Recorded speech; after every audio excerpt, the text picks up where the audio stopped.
Hello student, we will continue our story today, the luncheon.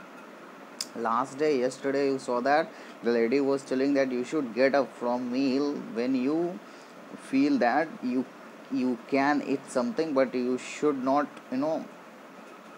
fill your stomach to the fullest.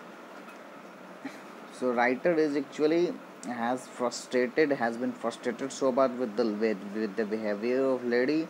So he is asking, are you still hungry? You know, he just asked in a weak tone. The meaning of the word hungry, student, is actually when you are hungry. When I think it's a very simple word. जब आप भूखे हो.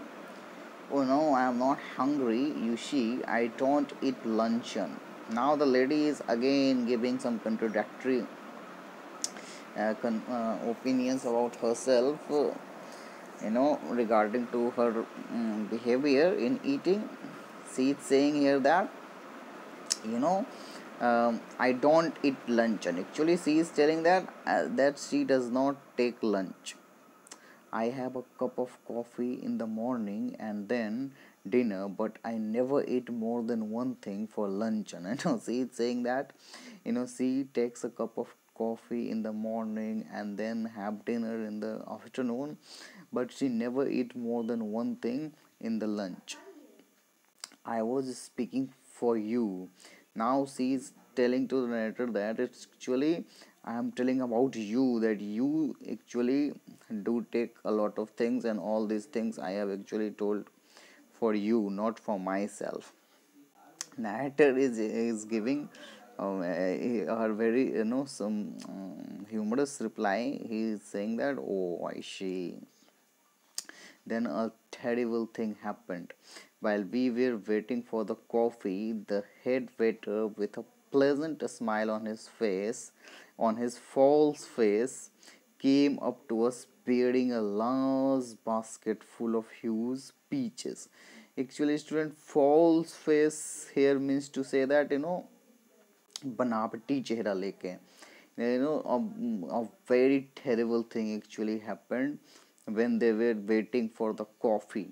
What thing happened? Actually, the waiter came there with a pleasant smile on his false face, on his artificial face. He was not artless at that time.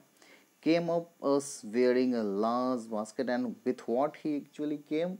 He came up with a basket which has huge peaches, which is full of peaches. Students, you know what the peaches are? Peaches are actually the fruits. You all would have seen these fruits, and you all very much would be aware of this. So the batter actually came with the peaches in his basket. After sharing this, I hope you know the narrator's head would again have been sunk, completely sunk. They had the blush of an innocent girl. They had the rich tone of an Italian landscape. Actually, the peaches has a blush. Student, you know what the blush is? Blush is actually the sinus on your face. From something, when you are blushing, when you are in an embarrassed situation, or when you can correlate yourself with this situation when you are in a situation where you have to show shyness, or when you shy, in that is known as blushing.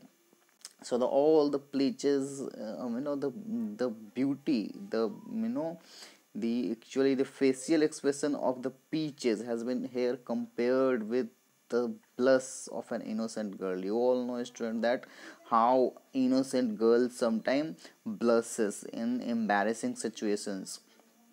So here again, these peaches have such appearance that it has the writer of the story has compared it with the blush of an innocent girl. They have the rich tone of an, and further these beaches are giving you a feeling of those Italian landscape, the free, isolated, calm Italian landscapes. Italian landscapes here means to say that the big deserted, large deserted part of Italy, where would you go? You would feel quite calm and uh, peace there.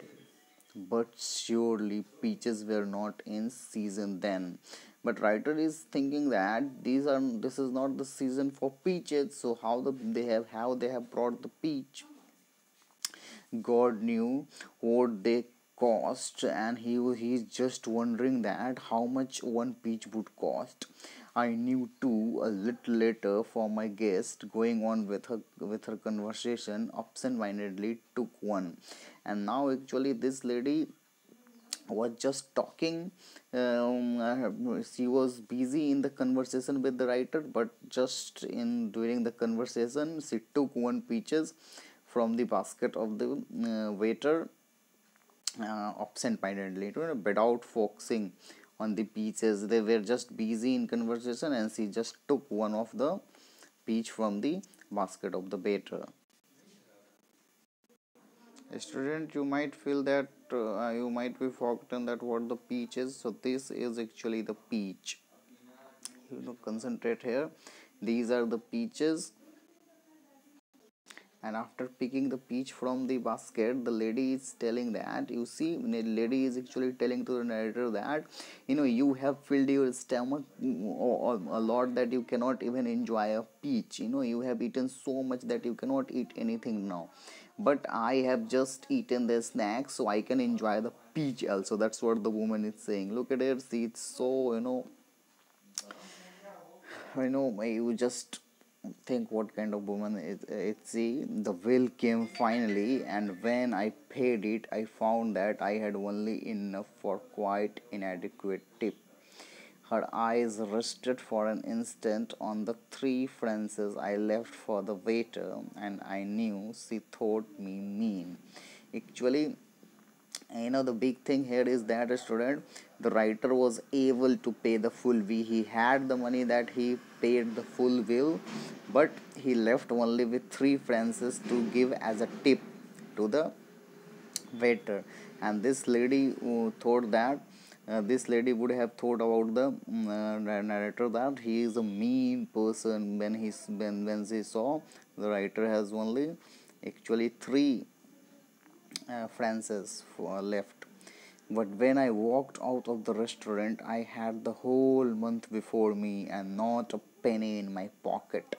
But here he has spent all his 1 month expenditure just in one day. So now he is thinking that how and how actually he would do in the whole month. He doesn't have even a penny in his pocket now, and he has to spend a whole month without the money now. So from where he will take the money? That's what the dilemma the narrator has right now. Follow my examples, he said as shook hands. And at the time of bidding, the lady actually again telling to the narrator that you should follow my examples while shaking hand, and never eat more than one thing for lunch. And it's so humorous actually. Again, the lady keeps saying same thing again and again, but actually she herself it's so much things actually, not only one thing.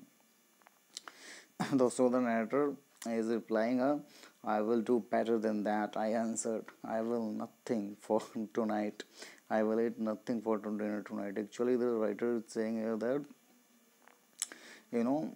I will go ahead one step from you. I will actually not going to eat anything for dinner tonight, because he is not in a position, he has not left in a position to eat something from now on. Humorist, she cried happily, jumping into the cab. You were quite a humorist. Now the lady is telling to the narrator that you are the humorist. It means you are the most humorous person in the world. And she quite happily just jumped into the cab. Here, cab student is actually the taxi. And again, at the time of going, she again told the narrator that you were quite a humorist. But I have had my revenge at last. I do not believe that I am vindictive man. Once again, student bit. But when the immortal gods take a hand in the matter, it is pardonable to observe the result with complacency. Today she weighs 133 kilograms. Actually, now this was the actually the narrator was telling you about the incident when they first met, but now after when they have met after 20 years, now the writer can have his revenge. He is still quite fit and slim person, but the lady has actually grown very big and very fat. She has actually gathered 133 kilogram weight right now. So actually, the suggestion that lady was giving to narrator that you eat a lot of food and heavy meal was actually quite an irony here, and ultimately the lady becomes a very fat woman. So student, with this your first chapter of literature book, your first lesson of literature book completed. Tomorrow we will discuss on the question and answer, and I will also explain you what should be the answer of which question.